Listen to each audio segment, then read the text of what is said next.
Assalamualaikum, this is Dr. Shireen. Welcome to my YouTube channel. Hope you guys are doing well. In the previous video, we understand what aerobic cellular respiration is. Now, in this video today, we are going to understand anaerobic cellular respiration. We are going to understand in which conditions anaerobic cellular respiration occur and how anaerobic cellular respiration differs from aerobic cellular respiration. By its definition, anaerobic respiration is a type of cellular respiration that takes place in the absence of oxygen to produce ATP. It is also called fermentation. Another name of anaerobic respiration is fermentation. So, like aerobic respiration, anaerobic respiration is also a type of cellular respiration. और cellular respiration कौन सा process होता है जिसमें food molecule से या फिर glucose से बायोकेमिकल एनर्जी को एक्सट्रैक्ट किया जाता है in the form of ATP. But where comes the difference in between aerobic and anaerobic respiration? Aerobic respiration occur in the presence of oxygen and anaerobic respiration occur in the absence of oxygen. तो anaerobic respiration में जो glucose molecule से जो food से energy extract हो रही है वो ऑक्सीजन की एब्सेंस में हो रही है.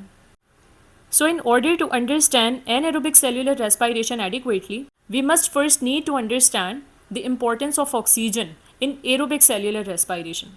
बिकॉज जो मेन डिफरेंस है एरोबिक और एनएरोबिक सेल्यूलर रेस्पायरेशन के बीच में वो ऑक्सीजन का है. तो जब तक हमें ऑक्सीजन का रोल नहीं पता चलेगा एरोबिक सेल्यूलर रेस्पायरेशन में, वी कैन नॉट अंडरस्टैंड कि एनएरोबिक सेल्यूलर रेस्पायरेशन किस तरह से होती है. So now we know that aerobic cellular respiration consist of 3 stages. The first one is the glycolysis, the second one is the citric acid cycle or the TCA cycle, and the last stage is the process of oxidative phosphorylation. In the previous video, we have discussed aerobic cellular respiration in detail.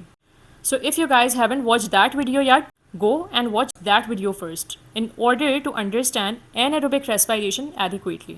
So now we know that for aerobic cellular respiration, oxygen ज़रूरी है. Okay. But basically, oxygen in तीनों stages में से किस stage में use होती है? So the answer for this is oxygen molecule is directly acting in the process of oxidative phosphorylation only. सिर्फ और सिर्फ ऑक्सीडेटिव फॉस्फोराइलेशन के प्रोसेस में ऑक्सीजन का मॉलिक्यूल डायरेक्टली एक्ट कर रहा होता है. और किस तरह से एक्ट करता है? It act as an electron acceptor. ये इलेक्ट्रॉन एक्सेप्टर के तौर पे एक्ट करता है in the process of electron transport chain, which is a very important component of oxidative phosphorylation. Now oxygen ये इलेक्ट्रॉन्स एक्सेप्ट कहाँ से करता है? These electrons are given to oxygen by high energy electron carriers NADH and FADH2. अब ये NADH और FADH2 कहाँ से आते हैं? These NADH and FADH2 are formed in the process of glycolysis and citric acid cycle. I guess I am clear up till now. Oxygen in high energy electron carrier से electron accept करता है और इन high energy electrons को accept करने के नतीजे में good amount of ATP is produced in the process of oxidative phosphorylation. In fact, सबसे ज़्यादा ATPs जो एरोबिक सेल्यूलर रेस्पायरेशन में प्रोड्यूस होते हैं वो ऑक्सीडेटिव फॉस्फोराइलेशन के प्रोसेस में ही प्रोड्यूस होता है. और वो कब प्रोड्यूस होता है? जब हमारे पास ऑक्सीजन होता है. जब ऑक्सीजन इलेक्ट्रॉन्स को एक्सेप्ट करता है तब जाके इतने ज़्यादा ATPs प्रोड्यूस होता है. So now the question arises in our mind is that अगर ऑक्सीजन सिर्फ ऑक्सीडेटिव फॉस्फोराइलेशन के लिए ज़रूरी है एरोबिक सेल्यूलर रेस्पायरेशन के प्रोसेस में, तो क्या ये ग्लाइकोलिसिस और सिट्रिक एसिड साइकिल के लिए ज़रूरी नहीं है? अगर ऑक्सीजन ना हो तो क्या ग्लाइकोलिसिस और सिट्रिक एसिड साइकिल हो सकती हैं?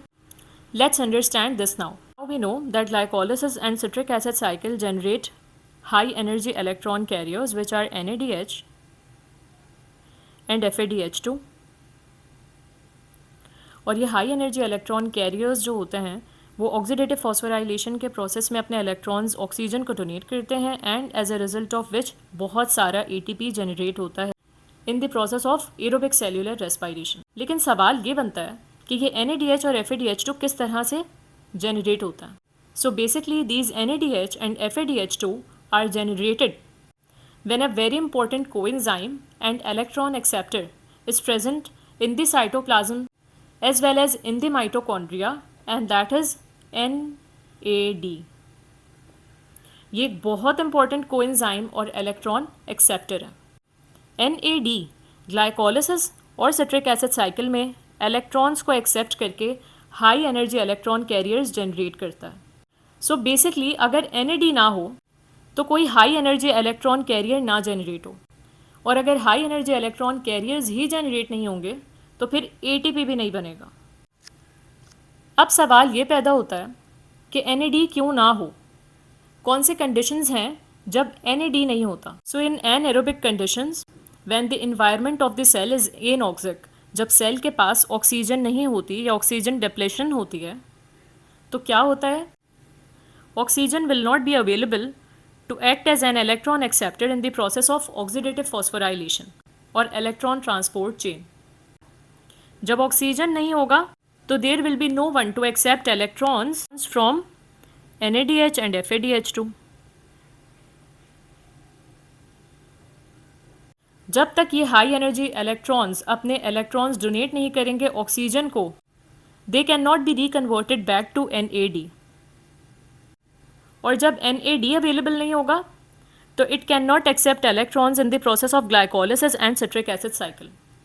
सो NAD की अवेलेबिलिटी के लिए ज़रूरी है कि ये हाई एनर्जी इलेक्ट्रॉन कैरियर्स अपने इलेक्ट्रॉन्स को डोनेट करें ऑक्सीजन को और फिर से रिकन्वर्ट हो जाएं NAD में, और फिर ये NAD ग्लाइकोलिसिस और सिट्रिक एसिड साइकिल में इलेक्ट्रॉन एक्सेप्टर का काम करें। So this is basically the indirect role of oxygen in the process of glycolysis and citric acid cycle. ये ऑक्सीजन का इनडायरेक्ट रोल है। ऑक्सीजन डायरेक्टली इनकॉर्पोरेट नहीं है इन दोनों प्रोसेसेस में, लेकिन ऑक्सीजन के सिर्फ ना होने की वजह से जो NAD है वो रीजनरेट नहीं होगा, और NAD रीजनरेट नहीं होगा तो ये दोनों प्रोसेसेस नहीं हो सकते। Now let's come to our main topic of anaerobic cellular respiration. These are the stages of aerobic cellular respiration. Now we know the importance of oxygen in aerobic cellular respiration. Aerobic cellular respiration के process में oxygen इसके last stage में electron acceptor के तौर पे काम करता है। इलेक्ट्रॉन एक्सेप्टर के तौर पर काम करने के नतीजे में ये होता है कि ना सिर्फ ATP जनरेट होता है बल्कि NAD भी रीजनरेट होता है, और जब NAD रीजनरेट होता है तो ग्लाइकोलिसिस और सिट्रिक एसिड साइकिल के प्रोसेसेस हो पाते हैं। Now what happens when cell has no oxygen, जब सेल के पास ऑक्सीजन नहीं होता तो फिर सेल किस तरह से ATP जनरेट करता है। So there is just a single stage of anaerobic cellular respiration and that is glycolysis, or we can say anaerobic glycolysis. Now the question arises कि ग्लाइकोलिसिस किस तरह से हो जाती है, जबकि हमने अभी तक ये समझा है कि ग्लाइकोलिसिस और सिट्रिक एसिड साइकिल के होने के लिए भी हमारे पास electron acceptor which is NAD इसका होना ज़रूरी है। तो basically what happens in case of anaerobic cellular respiration is we basically get a way to generate NAD।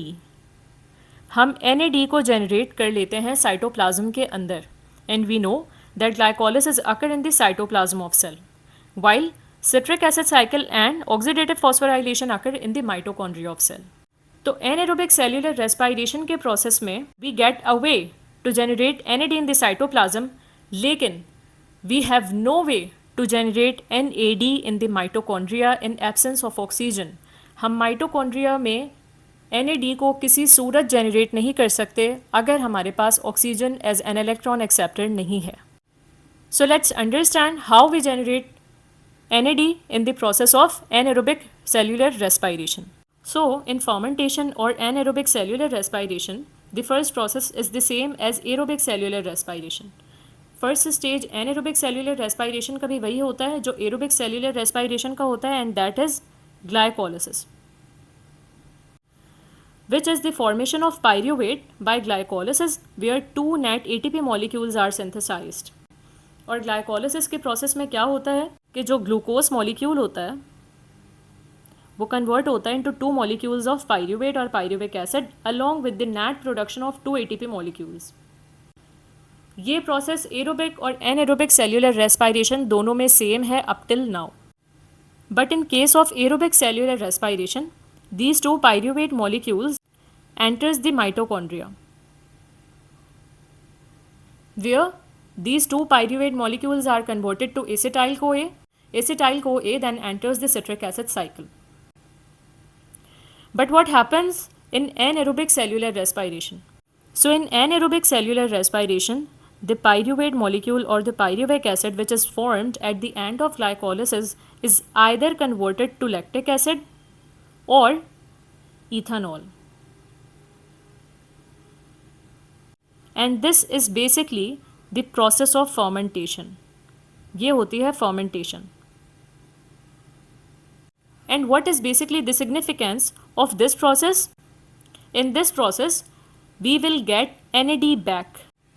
हमें NAD फिर से मिल जाता है इस प्रोसेस के नतीजे में. वो इस तरह कि ग्लाइकोलिसिस के प्रोसेस में जहाँ 2 ATP मॉलिक्यूल्स जनरेट होते हैं, वहीं 2 NAD इलेक्ट्रॉन को एक्सेप्ट करने के बाद 2 NADH में कन्वर्ट हो जाता है. And for the process of glycolysis to continue, NAD regeneration is must. NAD की रीजेनरेशन ज़रूरी है ग्लाइकोलिसिस के चलते रहने के लिए. So this is how glycolysis continues in anaerobic conditions. जब सेल के पास ऑक्सीजन नहीं होती तो NAD को रीजेनरेट करने का क्या तरीका होता है? जब सेल के पास ऑक्सीजन नहीं होती तो फर्मेंटेशन वो तरीका है जिससे सेल अपने साइटोप्लाज्म में NAD को रीजेनरेट करता है by converting pyruvic acid either to lactic acid or ethanol. So a very important point that we need to remember is during fermentation or anaerobic respiration only glycolysis occurs. सिर्फ और सिर्फ glycolysis होती है. So now in the end of anaerobic cellular respiration what we are getting?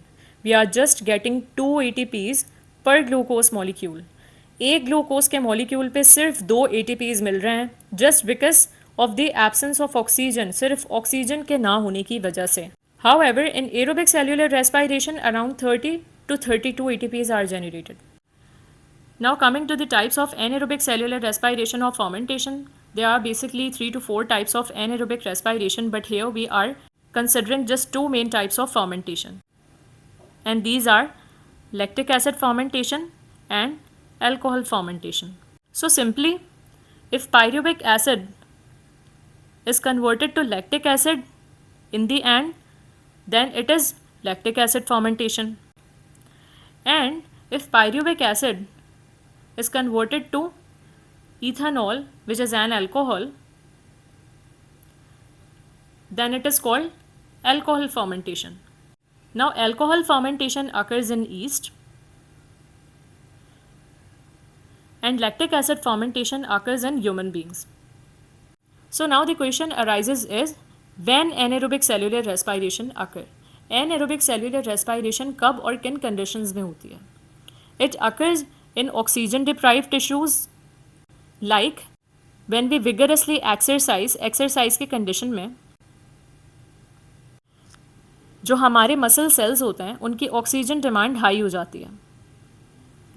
Our body basically tries to get as much oxygen as it could, but in the end क्या होता है कि the cell switches towards anaerobic cellular respiration.